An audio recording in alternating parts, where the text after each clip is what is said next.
Et si le conseil financier qu'on a tous reçu en grandissant était en fait le plus dangereux? C'est la question un peu folle que pose Père riche, Père pauvre, un livre qui a vraiment changé la donne pour des millions de gens.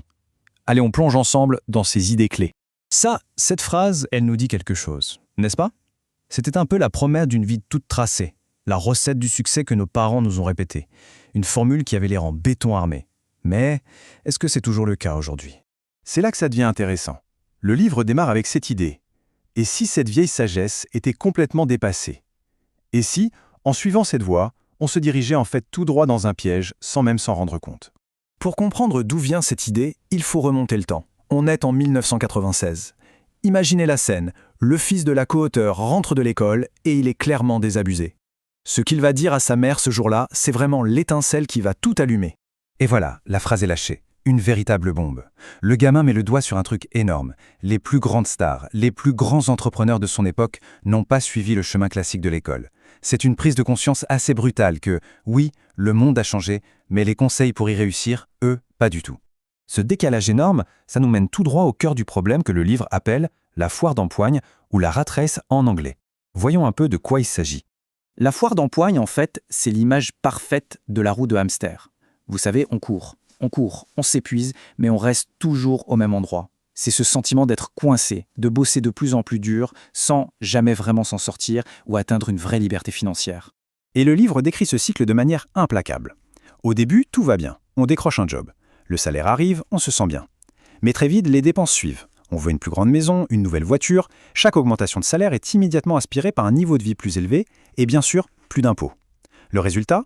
On est obligé de bosser encore plus en attendant la prochaine promotion et c'est reparti pour un tour. Le piège s'est refermé. Bon, la question c'est comment on sort de ce piège. Et c'est là que le livre est génial. Il utilise une image toute simple, mais super puissante pour nous expliquer la solution.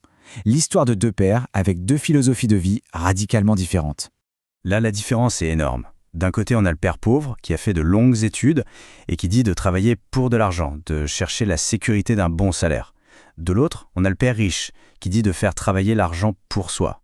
Son objectif, ce n'est pas d'avoir un gros salaire, c'est de posséder des actifs, une entreprise, de l'immobilier, des investissements, bref, des choses qui rapportent de l'argent toutes seules.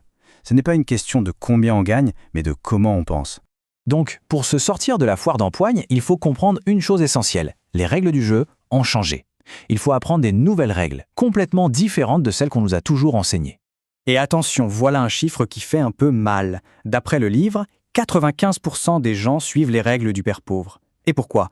Eh bien parce que c'est ce qu'on apprend à la maison, et c'est ce que l'école renforce. Le système est fait pour créer de bons employés, pas des entrepreneurs ou des investisseurs. Il faut se rendre à l'évidence, le monde du travail a complètement changé. L'idée de faire toute sa carrière dans la même boîte, c'est fini. Et le livre souligne un point crucial. Quand une entreprise licencie, les employés perdent leur job, oui, mais souvent, le cours de l'action monte, ce qui enrichit les investisseurs. S'accrocher à l'idée d'un emploi sûr est donc devenu, ironiquement, la stratégie la plus risquée qui soit. Alors, ok, le monde a changé. Mais on fait quoi? Quelle est la solution pour s'adapter? La réponse du livre est simple, mais elle est fondamentale. La connaissance, l'éducation financière. Ça, c'est vraiment le message clé. Il ne faut pas attendre que l'école nous apprenne comment fonctionne l'argent.